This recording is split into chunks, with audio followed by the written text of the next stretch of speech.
देश की धरती पर जिनका एक लंबा ऐतिहासिक अनुभव, ऐसे लखनऊ के लोकप्रिय सांसद, देश के यशस्वी रक्षा मंत्री माननीय राजनाथ जी से निवेदन करता हूं कि सभी अवध क्षेत्र के बूथ अध्यक्षों का मार्गदर्शन करें।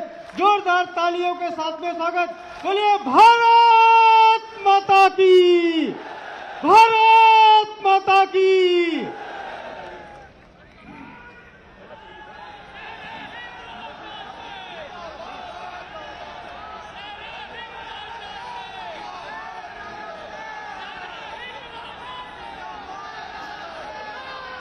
बोलिए भारत माता की, भारत माता की। बहुत बहुत धन्यवाद। उत्तर प्रदेश भारतीय जनता पार्टी के अध्यक्ष, जिनको आपने अभी थोड़ी ही देर पहले सुना है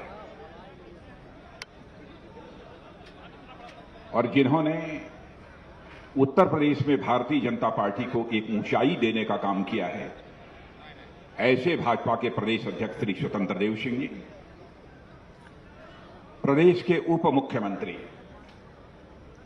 और शिक्षा के क्षेत्र में जिन्होंने एक क्रांति लाने का काम किया है, ऐसे डॉक्टर दिनेश जी शर्मा, पार्टी के उपाध्यक्ष श्रीमती रेखा वर्मा जी, प्रदेश के संगठन मंत्री, जिन्होंने एक संगठन का मजबूत ढांचा, प्रभावी ढांचा, क्रियाशील ढांचा इस उत्तर प्रदेश में खड़ा किया है, ऐसे श्री सुनील जी बंसल और केंद्रीय राज्य मंत्री श्री कौशल किशोर जी, श्री अजय जी मिश्र और उत्तर प्रदेश सरकार के मंत्री श्री रमापति जी शास्त्री, श्री ब्रजेश जी पाठक, श्री मुकुट बिहारी जी वर्मा, डॉक्टर महेंद्र सिंह, श्रीमती स्वाति सिंह और श्री पलटू राम जी, हमारे लोकप्रिय सांसद, यहां के सांसद श्री राजेश जी वर्मा, श्री जयप्रकाश जी रावत, श्री अशोक जी रावत, स्वामी साक्षी जी महाराज, श्री लल्लू सिंह जी अयोध्या के सांसद और श्री अक्षयवर लाल जी गौड़, श्री कीर्तिवर्धन सिंह जी और श्री अशोक जी वाजपेयी और इस मंच का संचालन कर रहे प्रदेश के महामंत्री श्री अमरपाल जी मौर्य और क्षेत्रीय अध्यक्ष श्री शेष नारायण जी मिश्र और इस मैदान में मौजूद मेरे सभी कार्यकर्ता बहनों एवं भाइयों, बहनों भाइयों, जो मैं दृश्य आज अपनी आंखों के सामने देख रहा हूं, मुझे इसकी कल्पना तक नहीं थी।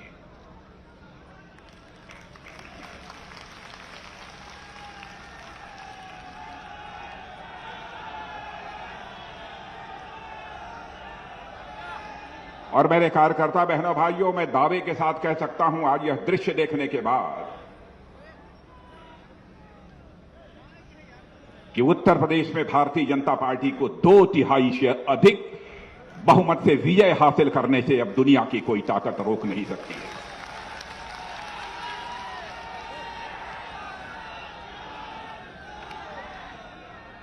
और आज इस अवध क्षेत्र का बूथ कार्यकर्ताओं का सम्मेलन जिस सीतापुर की धरती पर हो रहा है, उस सीतापुर का एक बहुत ही पुराना और बहुत ही गौरवशाली इतिहास है।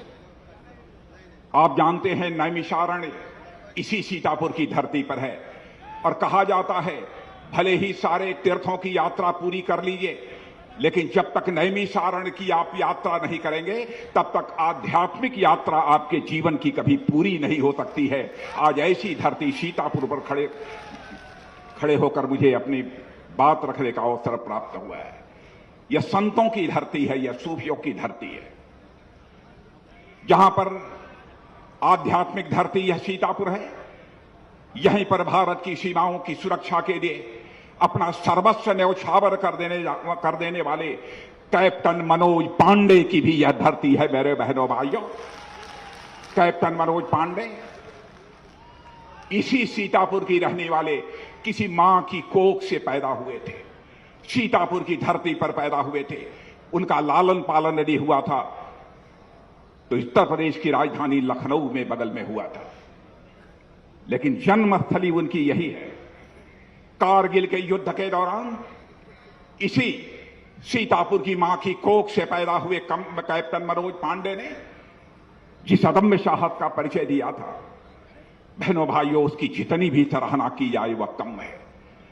उन्होंने भारत की सीमाओं की रक्षा करते हुए भारत की एकता, भारत की अखंडता, भारत की संप्रभुता की रक्षा करते हुए वह वीर गति को प्राप्त हुए थे और उनको सम्मानित करते हुए भारत के महामहिम राष्ट्रपति महोदय ने परमवीर चक्र से उन्हें सम्मानित करने का काम किया था। ऐसे बहादुरों की धरती है। बहनों भाइयों, चाहे भारत को आजादी दिलाने में जिन्होंने अपने प्राणों को न्यौछावर किया हो, अथवा हमारे भारत की सीमाओं की रक्षा करने में जिन्होंने अपना योगदान दिया हो, उन सभी को याद किया जाना चाहिए, उनका सम्मान किया जाना चाहिए। यह भारत की एक गौरवशाली परंपरा रही है, बहुत ही प्राचीन यह परंपरा हमारी रही है। शायद समाचार पत्रों के माध्यम से आपको इस बात की भी जानकारी मिली होगी, आज के कुछ ही दिन पहले क्या, 7 दिन पहले 18 तारीख को भारत और चीन की सीमा रिजांगला, यहां पर इस बार भी भारत और चीन के बीच जो स्टैंड ऑफ हुआ था, आमना सामना हुआ था, उस भारत चीन की सीमा रेजंगला बैंक वहां पर गया हुआ है।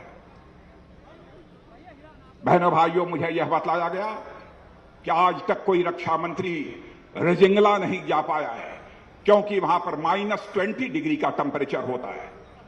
मैंने कहा कि यदि हमारे बहादुर जवान यदि रेजंगला में -20 डिग्री के टेम्परेचर में खड़े होकर भारत की सीमाओं की रक्षा कर रहे हैं, चाहे जो कुछ भी होगा, हमारा जो होना होगा, लेकिन जिन लोगों ने उस धरती पर हमारे भारत की सीमाओं की रक्षा करते हुए अपना बलिदान दिया है, उनको श्रद्धांजलि अर्पित करने के लिए मैं रेजंगला जाऊंगा, और मैं रेजंगला भी गया।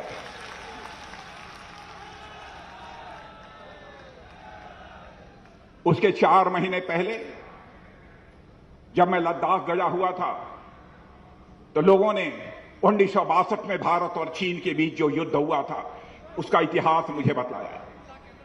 उन्होंने कहा कि साहब, कमाल किया था भारत के सैनिकों ने। 124 की संख्या थी भारत के सैनिकों की, और उधर से चीन के हजारों की संख्या में लोग थे, लेकिन अपने देश की सीमा की रक्षा करते हुए 124 में से 114 हमारे भारत के सेना के जवानों ने अपना बलिदान दिया था और भारत की सीमाओं की रक्षा की थी। हजारों की संख्या में उधर से लोग मारे गए थे। मैंने पूछा उनके सम्मान में वहां कुछ बना हुआ है कि नहीं। उन्होंने कहा कि साहब, एक स्मारक छोटा बना हुआ है। मैंने कहा मैं उस स्मारक के बारे में जानना चाहूंगा, वह कैसा स्मारक है। उन्होंने कहा साहब, एक पोल खड़ा हुआ है।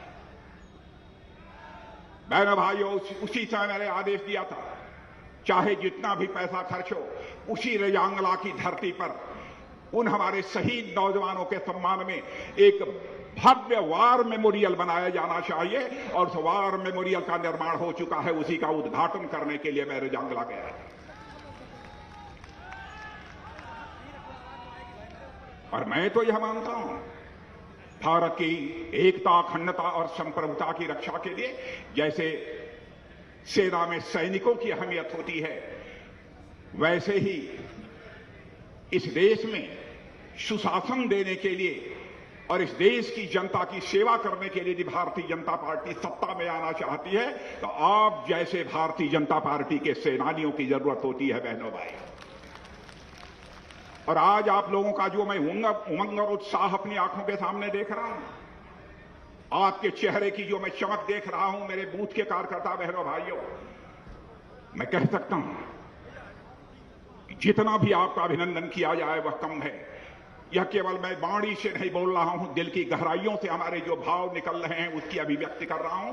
और आप सभी जो बूथ के कार्यकर्ता यहां पर मौजूद हैं, सारे बूथ के कार्यकर्ताओं के सामने भारत का रक्षा मंत्री और आपके भारतीय जनता पार्टी का एक वरिष्ठ कार्यकर्ता शीश झुकाकर आप सभी का हार्दिक अभिनंदन करता है, आप सभी का स्वागत करता है।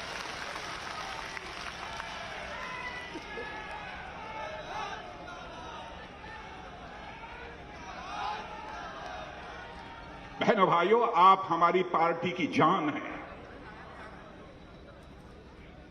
कल मेरे मन में एक इच्छा पैदा हुई कि मैं अवध क्षेत्र के अपने बूथ के कार्यकर्ताओं से मिलने जा रहा हूं। उनके साथ मैं संवाद करूंगा। तो मैं जरा कुछ कार्यकर्ताओं से, हर जिले के 1-2 कार्यकर्ताओं से जरा मैं बात करूं। मैंने उनका नंबर मंगवाया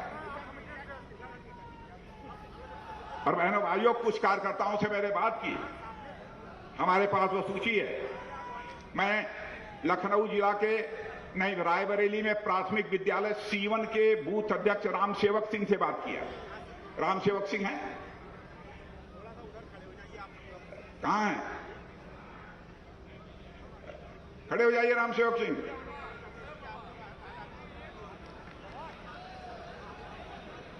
अच्छा, वैसे ही उन्नाव के आदर्श नगर आंशिक के अमन वर्मा से बात किया और सीतापुर के नेपालपुर के विवेक विश्वकर्मा से भी बात किया था मैंने। विवेक विश्वकर्मा से भी बात किया। ऐसे ही पूर्वी लखेड़ा 1 से रोहित सिंह लखीमपुर से और अभिषेक पंत हरदोई से और अयोध्या जिले से बैजनाथ प्रसाद जायसवाल और अयोध्या महानगर से सत्य प्रकाश निषाद और अंबेडकर नगर से श्री नरेंद्र कुमार और रंजीत कुमार बाराबंकी से, वैसे ही श्री चंद्र प्रकाश मौर्य बलरामपुर से और श्री घनश्याम कश्यप बहराइच से और गोंडा से, रनियापुर से विशाल तिवारी और श्रावस्ती से श्री अमरीश यादव। बहनों भाइयों, इतने कार्यकर्ताओं से मैंने बात किया और मुझे बहुत सुखद अनुभूति हुई और मैं बतलाना चाहता हूं जो हमारी बातचीत हुई। पहले तो मैंने उनके परिवार का हालचाल पूछा, आप कैसे हो, परिवार की क्या हालत है। और मैंने कहा कि कल मैं आ रहा हूं सीतापुर में अवध क्षेत्र के बूथ के कार्यकर्ताओं के सम्मेलन में भाग लेने के लिए। कहां साहब, मुझे मालूम है, हम लोग तैयार हैं, हम लोग कल जा रहे हैं। मैंने कहा क्षेत्र का माहौल क्या है? अरे कहे साहब बहुत अच्छा है। मैंने कहा पन्ना प्रमुख बन गए? कहा साहब हमारे यहां तो हर बूथ पर सब पन्ना प्रमुख बनकर तैयार हो गए, हर भारतीय जनता पार्टी के बूथ के कार्यकर्ता ने।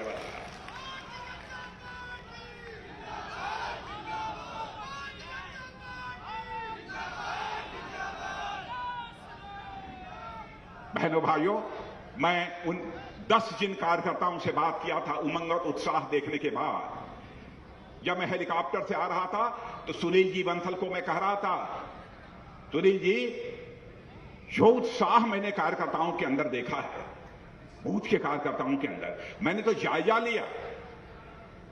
यदि किसी बर्तन में चावल पक रहा हो तो पूरा चावल मलकर देखने की जरूरत नहीं होती है, 2-4-10 चावल ही उठाकर आप अंदाज लगा सकते हैं चावल पक गया कि नहीं पक गया। मैंने भी अंदाज लगा लिया, मैंने अंदाज लगा लिया कि अब उत्तर प्रदेश में भी चावल पक चुका है। अब 2/3 बहुमत से भारतीय जनता पार्टी को विजय प्राप्त करने से कोई रोक नहीं सकता। बहनों भाइयों, मैं जब राष्ट्रीय अध्यक्ष था उस समय भी मैं बूथ के कार्यकर्ताओं से जब बात करता था मुझे बहुत सुखद अनुभूति होती थी। कई ऐसे प्रसंग हैं आज भी उन राज्यों में लोग उसे याद करते हैं और बूथ की कितनी अहमियत है कि हमारे यहां तो यह मान्यता है कि बूथ जीता तो समझो चुनाव जीता, जो बूथ जीत गया तो समझिए चुनाव जीत गया। और मैं तो राष्ट्रीय अध्यक्ष रहते हुए बूथ कमेटी की बैठकों में जाता था और मैं यहां के जो जिलाध्यक्ष हैं और मैं कहना चाहता हूं क्षेत्रीय अध्यक्ष, महामंत्री, पदाधिकारी, सभी स्थानों पर जाना संभव नहीं है, लेकिन कभी कभी हम लोगों को जो बूथ के कार्यकर्ताओं की यदि कोई बैठक होती है तो उन बैठकों में भी भाग लेने के लिए हम सब उनके बीच जाना चाहिए। और बहनों भाइयों, आपने कमाल किया है, आप ही के दमखम पर यह करिश्मा हुआ है कि सारी दुनिया इस सच्चाई को स्वीकार करने लगी है कि आज भारत की ही नहीं बल्कि सारी दुनिया की सबसे बड़ी राजनीतिक पार्टी यदि कोई है तो हमारी और आपकी पार्टी है, भारतीय जनता पार्टी, और दुनिया की आज सबसे बड़ी यह राजनीतिक पार्टी बन चुकी है। यह धारणा बन गई। भारतीय जनता पार्टी एक ऐसी राजनीतिक पार्टी है मेरे बहनों भाइयों जिसकी एक विचारधारा है, जिसका एक वसूल है, जिसके कार्यक्रम है मैं विचारधारा की यहां पर चर्चा नहीं करना चाहता। बस एक ही बात निचोड़ मैं बतला देना चाहता हूं। विचारधारा तो बहुत लंबी चौड़ी है। पंडित दीनदयाल उपाध्याय का एकात्म मानव दर्शन, उसकी भी चर्चा नहीं करना चाहता।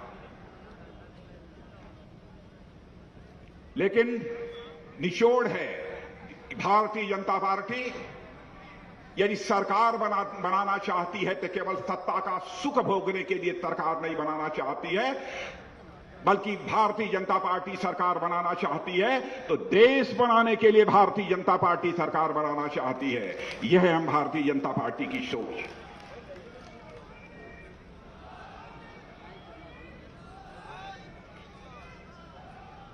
और भारतीय जनता पार्टी, बहनों भाइयों, यहां हमारे प्रेस के मित्र भी बैठे हैं, मैं इनसे भी विनम्रतापूर्वक निवेदन करना चाहूंगा। 2-2 बार मैं पार्टी का राष्ट्रीय अध्यक्ष रह चुका हूं,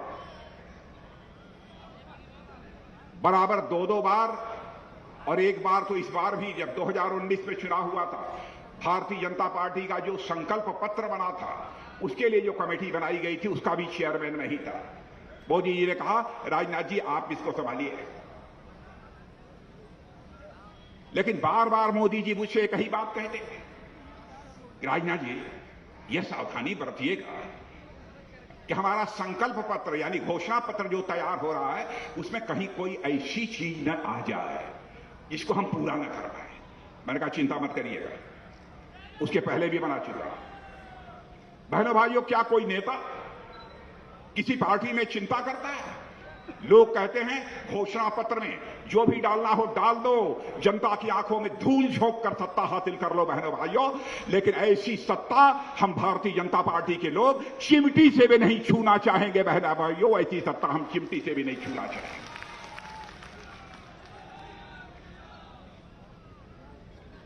हम जनता की आंखों में धूल झोंक कर राजनीति नहीं करना चाहते, हम जनता की आंखों में आंख डालकर हम राजनीति करना चाहते हैं। ऐसे लोग हैं, और उठाकर कोई घोषणा पत्र देख ले हमारे केंद्र का, मैं यह दावा नहीं करता कि हमारा कोई नीचे का कार्यकर्ता कहीं कोई बात बोल गया, पूरा नहीं कर पाया, गलत आश्वासन दिया, यह हो सकता है। लेकिन पार्टी का जहां तक सवाल है, मैं कह सकता हूं पार्टी जो कहेगी वह करेगी। आजाद भारत के इतिहास में आपने देखा होगा कि बहनों भाइयों, नेताओं ने जनता से बहुत सारे आश्वासन दिए हैं, बहुत सारे वादे किए हैं। आंशिक रूप से भी अपने वादों को पूरा कर दिया होता तो शायद आज के 25-30 साल पहले ही हमारा भारत ये दुनिया का सबसे ताकतवर देश बन गया होता। लेकिन नेताओं की कथनी और करनी में अंतर होने के कारण ही भारत की राजनीति और भारत के नेताओं के प्रति एक विश्वास का संकट इस देश में पैदा हुआ है। और इस विश्वास के संकट को मेरे बहनों भाइयों हम लोगों ने चुनौती के रूप में स्वीकार किया है। हम आपको यकीन दिलाते हैं, जनता तक यह बात पहुंचाइए कि हम जो कहेंगे वो हम करके दिखाएंगे। याद दिलाना चाहता हूं, भारतीय जनसंघ हमारी पहले की पार्टी 1951 में 1951 में हम लोगों ने कहा था हमारी पार्टी को यदि कभी सरकार बनाने का अवसर मिला तो जम्मू कश्मीर में जो धारा 370 लागू है, जिसके तहत जम्मू कश्मीर को एक स्पेशल स्टेटस मिला हुआ है, हम सरकार बनने के साथ चुटकी बजाकर धारा 370 समाप्त करेंगे बहनों भाइयों, और जम्मू कश्मीर का वही दर्जा होगा जो हिंदुस्तान के अन्य राज्यों का। यह करके हमने दिखा दिया। ऐसे बहुत सारी चीजें जिनके बारे में हमने जो कहा था वह करके हमने दिखा दिया। और मैं कहना चाहूंगा आज हमारे संकल्प पत्र को भी उठाकर देख लीजिएगा, जो कहा है सब करेंगे। आप लोगों ने 2014 में भी मोदी जी की सरकार बनाई, अब 2019 में भी उससे भी अधिक सीटों पर विजय दिलाकर जो है मोदी जी की सरकार बनाई। दुनिया के दूसरे देशों में यदि आपके परिवार का अथवा आपके गांव का, पड़ोस का कोई यदि रहता होगा, आप उससे पूछिए अंतर्राष्ट्रीय जगत में भारत के प्रति विगत 6-7 वर्षों में किस प्रकार की धारणा बनी है। बहनों भाइयों, भारत की सम्मान, भारत की प्रतिष्ठा अंतर्राष्ट्रीय जगत में मोदी जी के नेतृत्व में तेजी के साथ बढ़ी है, इसे कोई अस्वीकार नहीं कर सकता है। भारत को दुनिया में कमजोर भारत नहीं मानती है, बल्कि भारत अब दुनिया का एक ताकतवर देश बन चुका है। किसी भी चुनौती का मुकाबला करने की कुवत भारत के अंदर है। हमारे प्रधानमंत्री मोदी जी जब कभी जाते हैं, अंतर्राष्ट्रीय मंचों से अपनी बात बोलते हैं, बहनों भाइयों, सारी दुनिया उसे बहुत ही गंभीरतापूर्वक सुनती है। और आप देखते होंगे उस पर तरह तरह के दुनिया के दूसरे देशों के भी राष्ट्राध्यक्षों के भी बयान आते हैं, उनकी प्रतिक्रियाएं आती हैं। इस तरीके से हमारे भारत की अंतर्राष्ट्रीय जगत में प्रतिष्ठा बढ़ी है। और हमने जो कहा है वह किया है। क्या कभी सोचा था कि इस देश में एक ऐसा भी प्रधानमंत्री आएगा, ऐसा भी कोई मां का लाल आएगा कि जो यह बड़े दृढ़ता के साथ कह सकेगा कि हम 2024 समाप्त होते होते हिंदुस्तान में एक भी परिवार ऐसा शेष नहीं बचने देंगे जिस परिवार को कच्चे मकान में रहने की नौबत हो, ऐसा हम एक भी परिवार नहीं रहने देंगे। आपके दावे के साथ कह सकता हूं, आपके जिले में भी बहुत सारे लोगों को पक्के मकान मिले होंगे। और मैं विश्वास के साथ कहकर जा रहा हूं कि 2024 तक इस हिंदुस्तान का एक भी परिवार शेष नहीं बचेगा जिस परिवार को अपना सिर ढकने के लिए पक्का छत न मुहैया हो जाए, ऐसा एक भी परिवार शेष नहीं बचेगा। बिजली की चर्चा हो रही थी, जब मैं मंच पर नहीं आया था उस समय पहले कोई बोल रहा, उसके बारे में आप अच्छी तरह जानते हैं। गैस चूल्हा, क्या किसी ने सोचा था कि गरीब परिवारों में भी माताएं बहनें गैस जलाकर जो है कभी खाना बनाएंगे? लेकिन सचमुच हमारे प्रधानमंत्री ने कहा था कि मैं प्रधानमंत्री के रूप में नहीं बल्कि मैं प्रधान सेवक के रूप में जनता की मैं सेवा करूंगा, और सेवक के रूप में इस जनता की सेवा कर रहे हैं। प्रधानमंत्री किसान सम्मान निधि 6-6 हजार रुपए हमारे किसान भाइयों के खाते में प्रतिवर्ष हर 4 महीने पर 2000 रुपया खाते में पहुंच जाता। क्या किसी ने कल्पना की थी कि ऐसा भी होगा? कोरोना के दौरान बड़ी संख्या में लोग जो शहरों में काम करते थे, बाजारों में काम करते थे, फैक्ट्रियां बंद हो गई, काम बंद हो गया, घरों को वापस लौटने लगे। अजीबोगरीब हालात थे। हमारे प्रधानमंत्री ने फैसला किया कि हम किसी को भारत में भूख से नहीं मरने देंगे, इसलिए मुफ्त गल्ला हर परिवार को मुहैया कराने का काम हमारे प्रधानमंत्री ने किया है। बहनों भाइयों, इससे बड़ी संवेदनशीलता और क्या हो सकती है? कई ऐसे कदम उठाए। विकास का जहां तक प्रश्न है, मैं उत्तर प्रदेश की ही बात लेना चाहता हूं, पूरे देश में नहीं ले जाना चाहता। उत्तर प्रदेश में पहले कितने मेडिकल कॉलेजेस थे? आज 37 या 40 जिलों में मेडिकल कॉलेज बन गए हैं अथवा इस समय निर्माणाधीन हैं। और आज आपको आश्वस्त करके जाना चाहता हूं, एक भी जिला इस उत्तर प्रदेश का शेष नहीं बचेगा बहनों भाइयों, जहां पर कि एक मेडिकल कॉलेज बनकर न तैयार हो जाए, एक जिला भी शेष नहीं बचेगा। और जाकर गांव में हर परिवार को यह संदेश दे दीजिए, यदि आपके घर में नल के माध्यम से जल यदि नहीं पहुंचता है तो नल के माध्यम से आपके घर में जल मुहैया कराया जाएगा।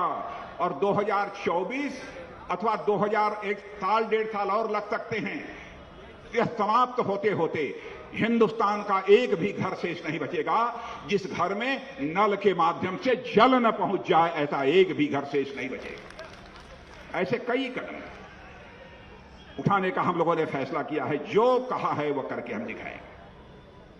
उत्तर प्रदेश में आपने 2012 से लेकर 2017 तक यहां समाजवादी पार्टी की सरकार देखी है,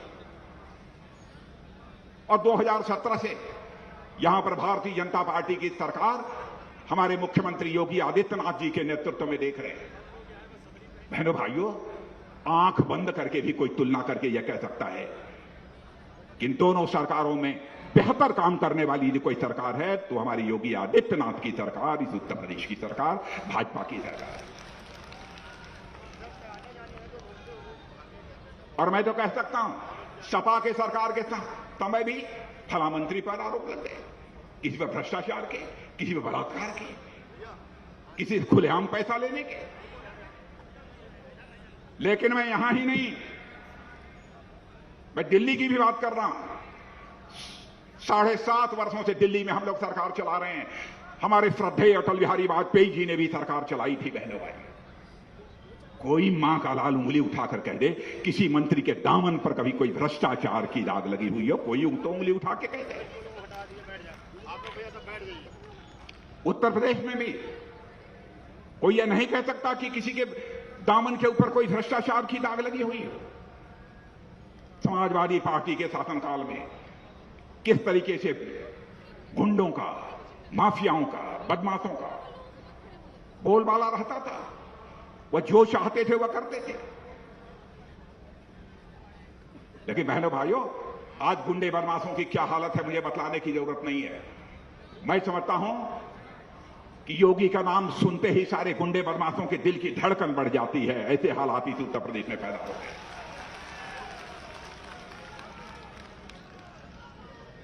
और मैं तो योगी आदित्यनाथ जी को सचमुच बधाई देना चाहता हूं। जिस प्रकार का सराहनीय काम उन्होंने किया है कानून और व्यवस्था के मोर्चे पर, और इस सच्चाई को भी हमको समझना चाहिए कि हम किसी राज्य अथवा किसी देश का हम विकास करना चाहते हैं, तो जब तक वहां पर कानून और व्यवस्था की स्थिति चाक चौबंद नहीं होगी, तब तक उस राज्य अथवा उस देश का विकास किसी भी सूरत में नहीं हो सकता है।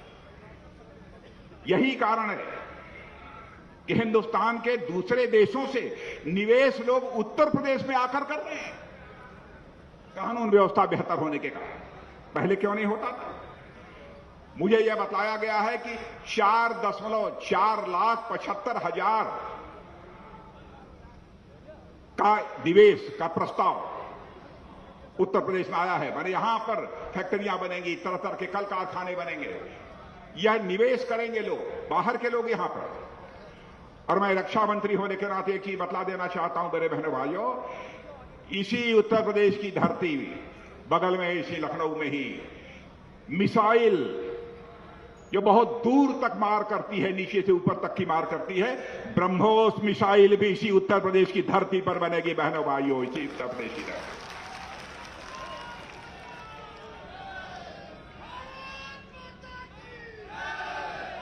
और ये हमारा सेना का जवान, अरे हमारा सेना का जवान जहां नजदीक से अपने दुश्मनों की, माने भारत के दुश्मनों की जो सीमा पर भारत की तरफ आंख उठाकर देखने की कोशिश करते हैं, उनके सीने को छलनी कर देने के लिए उसके हाथ में राइफल चाहिए।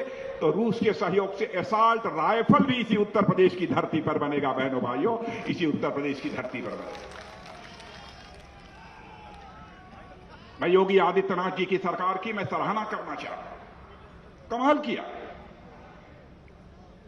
कानून और व्यवस्था की स्थिति बेहतर होने का परिणाम यह रहा है कि जो हमारे उत्तर प्रदेश की अर्थव्यवस्था का आकार, यानी साइज हमारे अर्थव्यवस्था की, जो लगभग 11 लाख करोड़ हुआ करती थी, 5 वर्षों के अंदर इसको बढ़ाकर लगभग 22 लाख करोड़ रुपया करने का काम योगी आदित्यनाथ जी ने किया है बहनों भाइयों। यह कोई छोटी बात नहीं है। इसके लिए मैं मुख्यमंत्री को अपनी तरफ से बधाई देना चाहता हूं।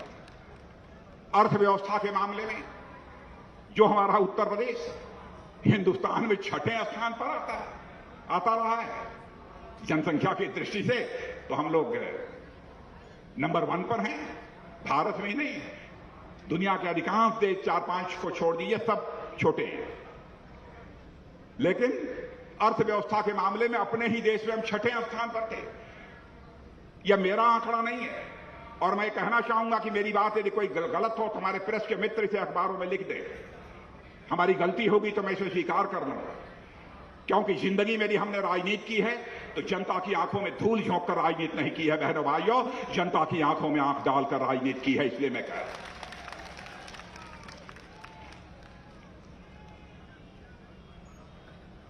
अर्थव्यवस्था जो पहले 6ठे स्थान पर थी अब दूसरे स्थान पर पहुंच गई भारत के अंदर।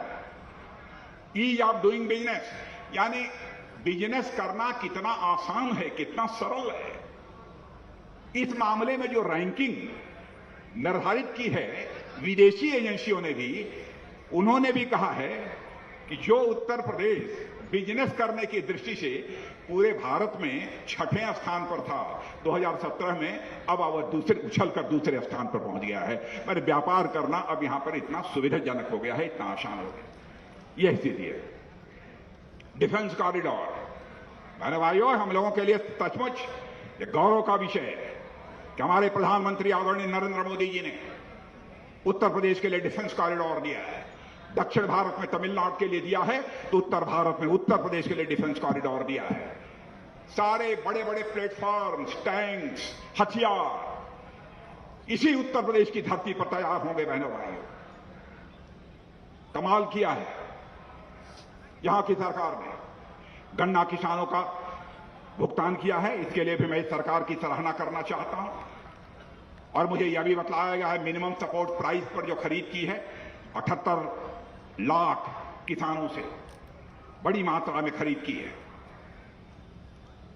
बहनों भाइयों, भारतीय जनता पार्टी का जहां तक प्रश्न है, भारतीय जनता पार्टी सचमुच अन्नदाता मानती है अपने किसानों को। मैं भी गांव का रहने वाला हूं, मैं भी किसान का बेटा हूं, सामान्य परिवार की मां की कोख से पैदा हुआ हूं। किसानों के दर्द को मैं अच्छी तरह समझता हूं। बराबर किसानों की राजनीति से भी मैं जुड़ा रहा हूं। किसान को हम लोगों ने दूसरा भगवान माना है। और मैं याद दिलाना चाहता हूं, एक बार टिकैत साहब, जब मैं उत्तर प्रदेश का मुख्यमंत्री था, तो हमारे स्वर्गीय महेंद्र सिंह जी टिकैत, वो कुछ किसानों को लेकर, हजारों की संख्या में किसानों को लेकर लखनऊ में प्रवेश कर गए। अधिकारियों ने कहा, साहब हम उनको बीच रास्ते में हम रोक देंगे, हम मुख्यमंत्री आवास उनको नहीं पहुंचने देंगे। मैंने कहा कि नहीं, 1000, 2000, 10,000 जितने भी किसान हैं सबको मुख्यमंत्री आवास पर आने दो। मैं किसानों का अभिनंदन करूंगा, अपने हाथों से करूंगा, मैं उनको हार पाने। और बहनों भाइयों, लगभग 4-5 हजार की संख्या में किसान मुख्यमंत्री आवास के सामने आ गए। स्वयं मैंने कहा गेट खोल दो, और गेट खोलकर सीधे उनका अभिनंदन करने के लिए बहनों भाइयों मैं उनके बीच चला गया। यह है किसानों के प्रति भारतीय जनता पार्टी की संवेदनशीलता। 3 कानून संसद ने पास किए थे कृषि से संबंधित, लेकिन मैं सचमुच जिस तरीके से प्रधानमंत्री जी ने अपनी दरिया दिल और अपने बड़प्पन का और बड़े दिल का परिचय दिया, कहा कि यदि हमारे किसानों ने ठान ही लिया है, हम उनको नहीं समझा पाए, बहुत कोशिश किया, तो कम से कम हम यह ऐसे हालात नहीं पैदा होने देना चाहते कि हमको कोई किसानों पर गोली कभी चलाने की नौबत आ जाए। हमारा चाहे जो कुछ भी हो जाए, लेकिन हमारी सरकार कम से कम किसानों पर गोली नहीं चला सकती। बहनों भाइयों, किसानों का उत्पीड़न किसी भी सूरत में नहीं कर सकती। किसान के सामने बराबर हमारा सिर झुका हुआ है, हम सम्मान के नजरिए से उनको देखते हैं।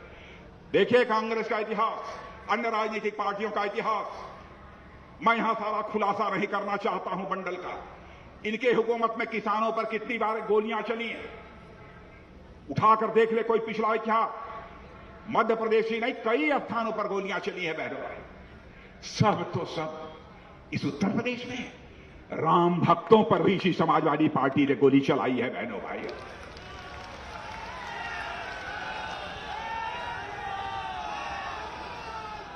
हम न किसानों पर गोली चला सकते हैं, न हम राम भक्तों पर गोली चला सकते हैं।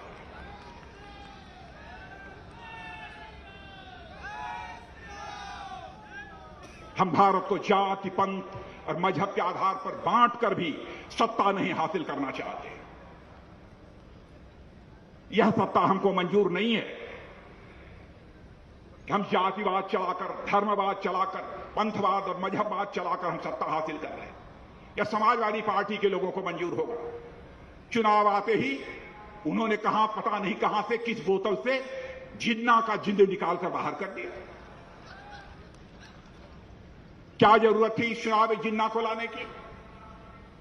लेकिन समाजवादी पार्टी के नेता ने जिन्ना को लाकर खड़ा कर दिया। हमारे भारत के विभाजन के लिए जो व्यक्ति जिम्मेदार है, उसको हमारे उत्तर प्रदेश की राजनीति में लाकर खड़ा करने की क्या जरूरत थी? मैं इस सवाल का जवाब चाहता हूं। और मैं तो अभिनंदन करना चाहता हूं अपने मुस्लिम भाइयों का भी। बहुत सारे हमारे मुस्लिम विद्वानों ने, मुस्लिम भाइयों ने भी यह कहा कि समाजवादी पार्टी ने जो जिन्ना का नाम लिया है, चुनाव में लाने की जो कोशिश की है, बहुत ही गलत किया है। जिन्ना जो है भारत के विभाजन के लिए जिम्मेदार है। मैं उनका अभिनंदन करना चाहता हूं।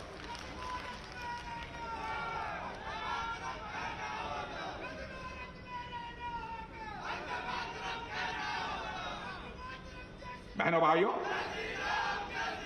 कृति और कथन में कोई अंतर नहीं है। हम लोगों को काम करने की क्षमता, काम करने की कुशलता, काम करने की दिल की तड़पन जब तक सत्ता में बैठे हुए लोगों के दिलों में नहीं होगी, तब तक जनता की सेवा नहीं की जा सकती।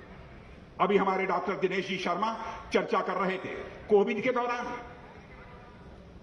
जाकर देखिए दूसरे देशों में क्या हालत है। हाई टेक्नोलॉजी वाली जो कंट्रीज हैं, उच्च तकनीक के जो देश माने जाते हैं, धनवान देश माने जाते हैं, हाहाकार मचा हुआ था, तबाही मची हुई थी। लेकिन हमारे प्रधानमंत्री नरेंद्र भाई मोदी ने जिस तरीके से बहनों भाइयों संवेदनशीलता के साथ काम किया है, उसकी जितनी भी सराहना की जाए वह कम है। और कोविड को भी, इस संकट को भी हमारे प्रधानमंत्री ने अवसर में बदल दिया। बहनों भाइयों, कोविड को लेकर भी सारी दुनिया में भारत की चर्चा हो रही है कि कैसे इतनी बड़ी चुनौती का वहां के प्रधानमंत्री ने मुकाबला किया। यह हाल है। हमारे योगी आदित्यनाथ जी ने क्या कमाल किया है। बहनों भाइयों, योगी आदित्यनाथ जी ने इस उत्तर प्रदेश में कोविड को बढ़ने नहीं दिया। इतनी चाक चौबंदर मुकम्मल व्यवस्था की। बड़े बड़े देश जबकि कोविड के सामने घुटने टेक दिए, दुनिया के दूसरे देश तो आज भी इस कोविड के संकट से जूझ रहे हैं। और आपको जानकर आश्चर्य होगा, ऑक्सीजन की कमी हो गई थी, हाहाकार मचा हुआ था, हॉस्पिटल की बेड पर लोग दम तोड़ रहे थे, 900 मीट्रिक टन ऑक्सीजन की जरूरत थी। हमारे प्रधानमंत्री ने कुछ ही समय में 9000 मीट्रिक टन ऑक्सीजन की व्यवस्था कर दी। बहनों भाइयों, इसे कहते हैं काम करने वाला नेता, काम करने वाला।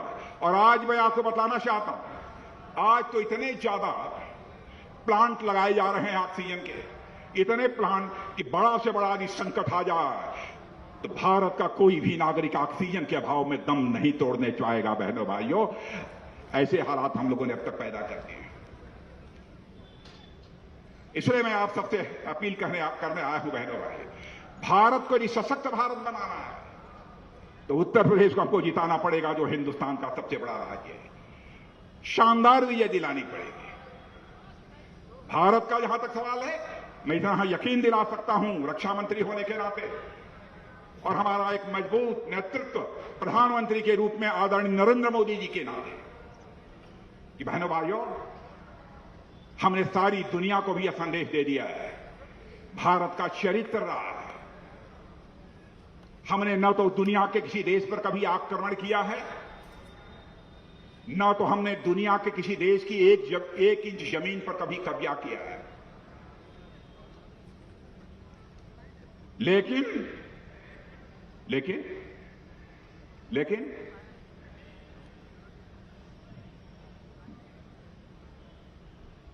लेकिन यदि कोई हमें छेड़ेगा तो हम किसी भी सूरत में उसे छोड़ेंगे नहीं। यह भी हम लोगों का संकल्प। एक हमारा पड़ोसी देश या पश्चिमी भाग में है, पड़ोसी देश, नाम नहीं लेना चाहता, आतंकवादी गतिविधियों को बढ़ावा दे रहा है। कश्मीर में बराबर कोशिश करता रहता है भारत को अस्थिर करने की, भारत को तोड़ने की। लेकिन हमारे सेना के, हमारे पुलिस के, हमारे पैरामिलिट्री फोर्सेस के जवान म्यूचुअल कोऑर्डिनेशन के आधार पर मुंहतोड़ जवाब उसका दे रहे हैं। आपने देखा होगा, ऐसे एक बड़ी वारदात जब आतंकवादियों ने कर दी तो हमारे प्रधानमंत्री ने फैसला कर लिया। उसके बाद क्या हुआ? उरी और पुलवामा की घटना जानते होंगे बहने भाइयों। हमारे सेना के जवानों ने धरती पर चलकर भी, हवा से भी चलकर भी जाकर यह संदेश दे दिया कि हम यह ताकत रखते हैं तो जरूरत पड़ने पर केवल भारत की धरती पर ही मुंहतोड़ जवाब हम नहीं देंगे। जरूरत पड़ी तो तुम्हारे देश की धरती पर भी आकर हम मुंहतोड़ जवाब दे सकते हैं। यह भारत के अंदर कुवत है, यह भारत की हैसियत है। यह करके हम लोगों ने दिखा दिया। इसलिए बहनों भाइयों, मैंने तो मोदी जी को, मैंने कहा है योगी जी को, योगी जी एक तेज तर्रार बैट्समैन की तरह, क्रिकेट का जो खिलाड़ी है उस तेज तर्रार खिलाड़ी की तरह बैटिंग कर रहे हैं, बैटिंग करते जाइए। और आपने देखा होगा कि मोदी जी कंधे पर हाथ रखे थे योगी जी को, वह ट्वीट गया तो लोगों ने कहा क्या कह रहे थे कान में, कुछ कह नहीं रहे थे, कह रहे थे योगी जी धड़ाधड़ बल्लेबाजी करते जाओ, बल्लेबाजी करते जाओ, बल्लेबाजी करते जाओ, और भारतीय जनता पार्टी को शानदार विजय होकर रही। तो बहनों भाइयों, हम ये मान लें विजय तय, 2/3 बहुमत से अधिक आएगा। तो एक बार हाथ उठाइए, एक बार खड़े हो जाइए। अब मैं मीडिया के मित्रों को कहूंगा, देखिए इनको, अब बोलिए एक बार, भारत माता की, भारत माता की, भारत माता की। बहुत बहुत धन्यवाद। बहुत बहुत धन्यवाद माननीय रक्षा मंत्री जी। मैं इस कार्यक्रम के समापन के लिए अवध क्षेत्र के क्षेत्रीय अध्यक्ष जी से निवेदन करता हूं, सभी का आभार व्यक्त करके इस कार्यक्रम में सभी आए हुए बूथ अध्यक्षों का धन्यवाद ज्ञापित करें, सभी मंचस्थ अतिथियों का धन्यवाद ज्ञापित करें माननीय अध्यक्ष जी।